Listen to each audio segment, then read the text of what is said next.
Pumas está fuera de la Conca Champions 2025. Vancouver logró darle vuelta al marcador y clasificarse para las semifinales en un cierre épico, como también lo tuvimos en el partido entre el Inter Miami y el LAFC. Cierres muy emocionantes y por eso hoy vengo a repasar lo que fue ya el final de los cuartos de final, valga la redundancia, y cómo se conjuntaron entonces los enfrentamientos de las semifinales. Así que vengo a analizar los partidos de hoy y también contarles las localías en la siguiente ronda.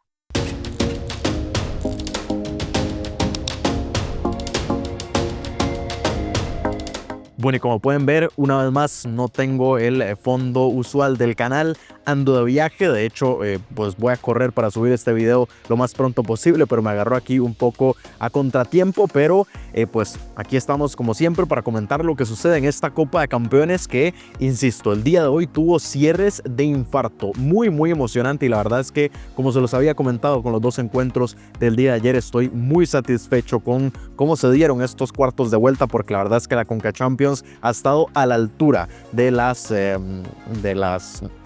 contexto, digamos, de unos cuartos de final, y la verdad es que enormes partidos. Vamos a comentar primero lo que sucedió con Pumas, la eliminación del conjunto mexicano. Se confirma una semifinal de MLS con un equipo canadiense, pero pues ya que está fresco y es el partido que acaba de finalizar, hablemos primero de ese encuentro, un partido que inició pues un poco extraño, porque aunque Vancouver era el que estaba urgido, porque recordemos habían igualado 1-1 en el BC Place en territorio canadiense, y entonces el 0-0 le daba la clasificación al equipo mexicano. Ese había sido el gran resultado que se había traído el equipo de Efraín Juárez con ese gol de Carrasquilla, y que pues hacía que el conjunto de la MLS tuviera que salir a proponer, y no lo hizo. Yo creo que Pumas estaba bastante más tranquilo, y aún así logró encontrar espacios para generar peligro y bloquear mucho la velocidad de Vancouver, que lo comentamos, fue uno de los aciertos del conjunto mexicano en el partido de ida, porque el gran fuerte de Vancouver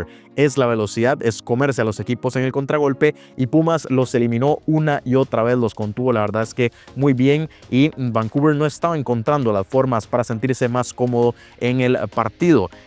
Conforme fueron avanzando los minutos, sí creo que Vancouver fue dando pasos hacia adelante, también Pumas le permitió un poco pues dar esos pasos y que se dieran un poco más de acción, un poco más de emoción en el partido, pero seguía Vancouver sin definir bien, sin realmente generar peligro, y solamente generaba ocasiones que al final terminaban yéndose el balón en la línea de fondo y ahí morían las jugadas. Todo cambió al minuto 33, cuando llegó un verdadero jugadón, la verdad. Fue Pedro Vite, que se escapó, logró encontrar los espacios. Ahí fue donde una de las muy pocas ocasiones en las que la defensa de Pumas no pudo parar la velocidad, y Pedro Vite, que muy bien asistió pues lo tenía por acá a Ríos, y Ríos fue quien logró ya tirar el pase para que Berhalter anotara un enorme golazo de Taquito Padilla, que no pudo alcanzarlo. No sé si pudo haber hecho un poco más el arquero de Pumas, tal vez sí, pero es que no se estaba esperando la definición de Berhalter, y pues fue un golazo, muy buen gol, y muy bien aprovechado por Vancouver Whitecaps, esa única oportunidad en la que se sintieron cómodos haciendo lo que les gusta hacer, ese contragolpe con velocidad, y les dieron réditos para conseguir el gol. Sin embargo, Pumas respondió muy rápido. Pasaron solamente 4 minutos entre el gol de Vancouver, que le estaba dando la clasificación al equipo canadiense, y el gol de Martínez. Aquí Vancouver no aprendió la lección de lo que sucedió en la ida, porque nuevamente en un tiro de esquina apareció Carrasquilla en el segundo palo, como fue en la ida. En la ida, eso sí, pues la pudo definir el propio futbolista panameño. En esta ocasión remató, le dio tiempo incluso de bajarla, de rematar, y en el rebote apareció Martínez para poner el 1-1, que en ese momento enviaba todo a la largue. 1-1 en Canadá, 1-1 en México, se iba todo a tiempos extra, pero que, insisto, aquí un error caso de Vancouver de no haber solucionado una de las cosas, o de las pocas cosas que pues tuvieron deficiente en el partido de ida, y así fue como llegó el gol de Pumas. Lo que sí sentí es que ese gol hizo que ambos equipos bajaran la intensidad. El gol además llegó muy cerca al medio tiempo, entonces ya después del gol ambos equipos pues yo creo que quisieron esperarse un poco a los 15 minutos de descanso para rearmarse, para ver cuál iba a ser el nuevo plan de juego, y entonces no pasó demasiado. Pumas fue el que tuvo algunas ocasiones, pero ya se fueron al descanso, y en la segunda parte todo empezó un poco tibio. Recordemos que Pumas ya con eso no podía recibir otro gol de Vancouver porque eso lo obligaba a anotar 2 más. Y así siempre, porque empate ya que fuera con goles de 2-2, 3-3, 4-4, etcétera, le daba la clasificación a Vancouver. Entonces yo creo que Pumas se resguardó y Vancouver no quiso dar los pasos hacia adelante, no arriesgó el partido y esto le pudo salir muy caro. De hecho, le estaba saliendo caro porque si tratamos de comentar algo que sucediera durante el segundo tiempo, fueron muy limitadas, más ocasiones del lado del conjunto mexicano, que fue el que propuso, que de Vancouver, que yo creo que los cambios tampoco le ayudaron muchísimo, fue pasando el tiempo, no encontraba la forma tampoco de hacer daño y pues la locura llegó en los últimos minutos. Es lo que les decía, yo creo que ya Vancouver llegó a un punto en el que se sentía cómodo con irse al tiempo extra. Pumas no tanto, pero tampoco se estaba arriesgando porque no podía irse tanto arriba y descuidarse atrás, porque insisto, un gol los hacía tener que meter 2 goles más. Pero todo cambió con el gol de Pusetto. Apareció en el área, nadie lo marcó, en el aire, completamente solo, Takaoka que la detuvo y yo creo que se equivoca el arquero japonés que le da el rebote servido para que Pusetto anotara con el rebote. Y era minuto 88, ya no había muchísimo tiempo para que respondiera Vancouver y aún así respondió. Ya parecía que Pumas era el equipo que se iba a meter a la siguiente ronda. Hubo locura en el Estadio Olímpico Universitario, celebración completa de la afición mexicana, pero minuto 90 más 3 apareció Blackman. Varios errores defensivos de Pumas, no lograron despejar bien el balón. Si no me equivoco, quiero verlo por acá, fue Campo el que le quedó servido el balón, lo devolvió al área y apareció el gran remate de Blackman, ahí ya imparable para Padilla, que tal vez pudo haber hecho algo más en la jugada previa, pero no en el remate de Blackman, ahí imposible de detener y Vancouver pudo con ese 2-2 y por los goles anotados en condición de visitante otra vez eliminar a un conjunto mexicano y en territorio mexicano, como ya lo hizo con Monterrey en la ronda anterior de octavos de final. La verdad es que lo de Vancouver está haciendo una locura porque no ha ganado un solo partido desde octavos, digamos, tanto en octavos como en cuartos, ha empatado los 4 encuentros y con eso le ha alcanzado para ni siquiera tener que recurrir a los tiempos extra. Apunta de goles anotados en condición de visitante bajo la misma condición, es decir, ha sido un espejo lo que hizo en esta ronda de cuartos que lo que hizo en octavos frente a Monterrey, y así es como Vancouver Whitecaps, con muy baja expectativa, pasando muy por debajo del radar, se ha ido metiendo a las siguientes rondas y ya está en semifinales, así que ojo con este conjunto canadiense que es evidentemente la sorpresa del torneo. Con esto Vancouver, por supuesto, se instalaba ya con rival definido de algo que había sucedido un poco más temprano y es lo que vamos a comentar ahora un poco más rápido. Otro cierre de serie de locura. Inter Miami venció 3-1 a LAFC, un partido que inició con bastante más intensidad. LAFC empezó muy bien, entendió cómo tenía que jugar el partido. Recordemos que en Los Ángeles en la ida habían conseguido el 1-0 y era un enorme resultado porque ni dejaron que anotara a su rival, por lo cual Inter Miami no podía recurrir en ningún momento a los goles anotados en condición de visitante y además se llevaron, no estoy en Miami, una ventaja por la mínima para este partido de vuelta. Entonces lo estaba haciendo todo muy bien el LAFC y empezó en los primeros 15 minutos también a proponer, a buscar el gol que ya les diera aún más tranquilidad y yo creo que eso lo entendió muy bien el conjunto angelino e incluso le salió bien porque lo consiguió. Apareció el gol de Aaron Long muy temprano. Quiero ver por acá el minuto de ese gol, apenas 9 minutos habían transcurrido y ya el LAFC tenía una ventaja de 2 goles y ese gol obligaba al Inter Miami a anotar 3. ¿Por qué? 2 para empatar en el global, pero el gol de Aaron Long en condición de visitante le daba el pase al LAFC. Inter Miami necesitaba de 3 goles para poder meterse a las semifinales y con el periódico del día después podemos ver que lo consiguió, pero todo lo había hecho muy bien el LAFC. El punto es que yo creo que ese gol llegó tan temprano, el de la ventaja, que afectó un poco al planteamiento. El equipo empezó a dar pasos para atrás. Yo creo que ese fue un error clave porque dejó que el Inter Miami tuviera un periodo de 80 minutos donde poco a poco fue creciendo, donde poco a poco se dio cuenta que su rival le estaba permitiendo también muchísimos más espacios y ahí fue la clave que terminó definiendo la serie. Hubo también parte del planteamiento de LAFC que pudo haber servido, es que pasaron a jugar a contragolpe. Y aquí fue donde entra un futbolista clave en mi opinión, Denis Bouanga, que muchas veces tuvo para haber anotado un gol más que ya, si es el gol de Aaron Long no era de sentencia, porque no lo fue ya evidentemente, pero ese segundo gol hubiera dejado liquidada la serie y Bouanga no supo definir.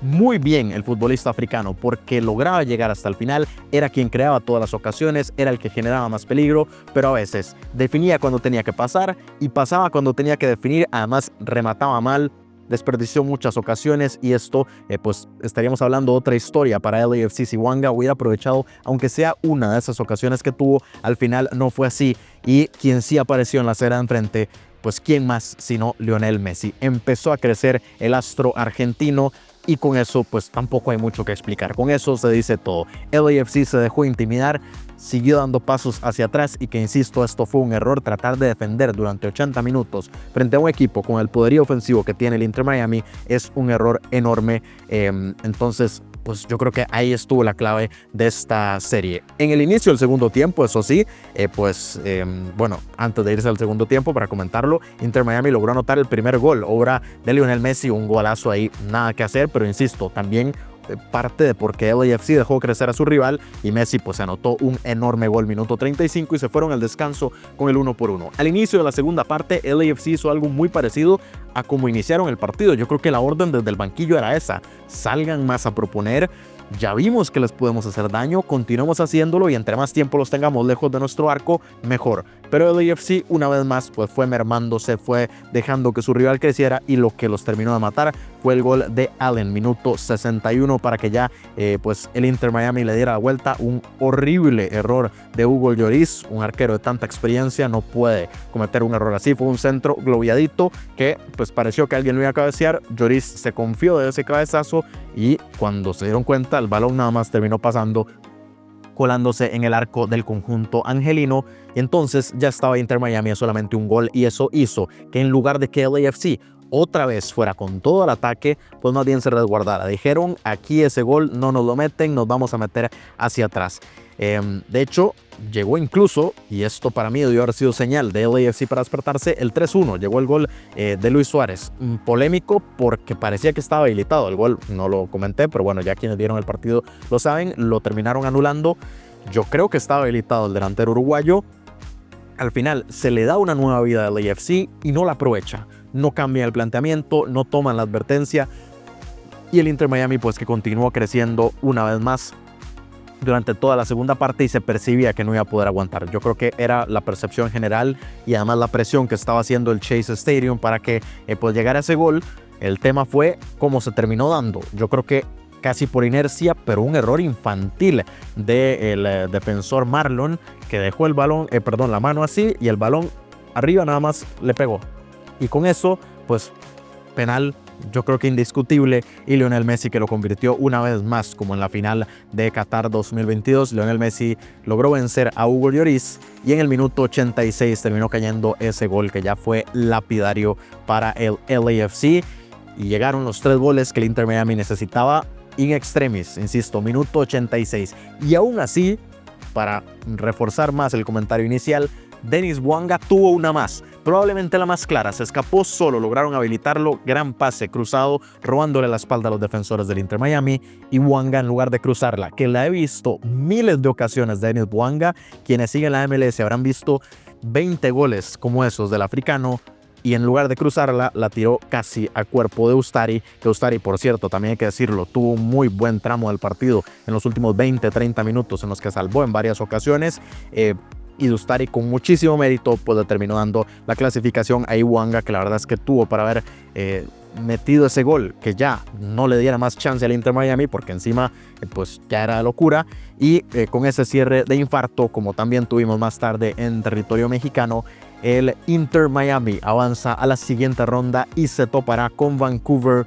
Whitecaps. Ya tenemos definidas entonces las 2 semifinales, como pueden observar aquí en el cuadro: Inter Miami, Vancouver Whitecaps y Cruz Azul frente a Tigres un lado mexicano, un lado de la MLS, aunque es Estados Unidos frente a Canadá, pero así son las semifinales. Estos son los 4 mejores equipos de esta edición de la Conca Champions y de aquí saldrá el campeón de este año en nuestra confederación, que por cierto también podemos hablar del tema de las localías. Primero nada más les recuerdo, la ida de las semifinales del 22 al 24 de este mismo mes de abril y la vuelta es una semana después, la semana del 29 al 1 de mayo. Así que posiblemente si sigue el mismo patrón con CONCACAF serán 22 y 23 de abril y después 29 y 30 de abril, pero todavía falta que se confirme. Probablemente en lo que queda esta semana ya la confederación va a publicar los horarios específicos y ya les puedo decir quién abre en casa y quién cierra. Como pueden ver aquí por goles de diferencia, es que esto ya se los había adelantado el día de ayer.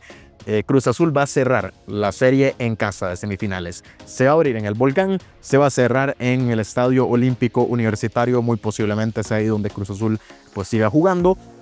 Mientras que de este otro lado, pues ahí lo pueden ver, no hay color. El Inter Miami con 18 puntos, pues va a cerrar en el Chase Stadium la serie de semifinales. Y Vancouver, lo que les comentaba, solamente 4 puntos, solo ha hecho 4 puntos, pero esto le ha alcanzado el conjunto canadiense para sembrarse ya en estas semifinales, así que se va a abrir la serie en el BC Place de Vancouver, se va a cerrar en el Chase Stadium de Fort Lauderdale. Y así está el tema con estas semifinales. Espero haber cubierto todo bastante bien. Yo creo que pues pudimos hacer un análisis bastante extenso de estos partidos. Espero que les haya gustado. Por supuesto, pueden dejarme aquí abajo sus opiniones de todo lo que sucedió el día de hoy, de cómo en las semifinales. Pueden ir adelantando los pronósticos. Yo, por supuesto, estaré aquí dentro de un par de semanas para comentar quiénes son, en mi opinión, los favoritos para meterse a la gran final. Y que, por cierto, quedaron eliminados tanto América como LAFC, que son los dos equipos que están, según el rumor de FIFA, para disputar ese pues partido repechaje, definición de quién va a ser el que reemplace al Club León si es que el TAS no le da la razón a la Fiera. Todo eso estará pendiente y lo estaré comentando en otros videos, pero curioso que en muchos momentos se habló de que tal vez la final de Conca Champions podía ser utilizada para definir a eso mismo y ahora pues ninguno de los dos equipos estará ni siquiera en las semifinales. Pero bueno, como les decía, leo aquí abajo sus opiniones, sus pronósticos de las semifinales, lo que quieran preguntar, los leo y como siempre, si pueden dar like, si pueden compartir el video, comentar y suscribirse, les agradecería muchísimo porque así hacemos que siga creciendo esta comunidad de gente interesada en la CONCACAF y nos vemos en estas próximas semanas, todavía con más actualidad de la CONCACAF. Esta semana se viene muchísimo fútbol, pero dentro de un par de semanas regresamos con esta competición con las semifinales.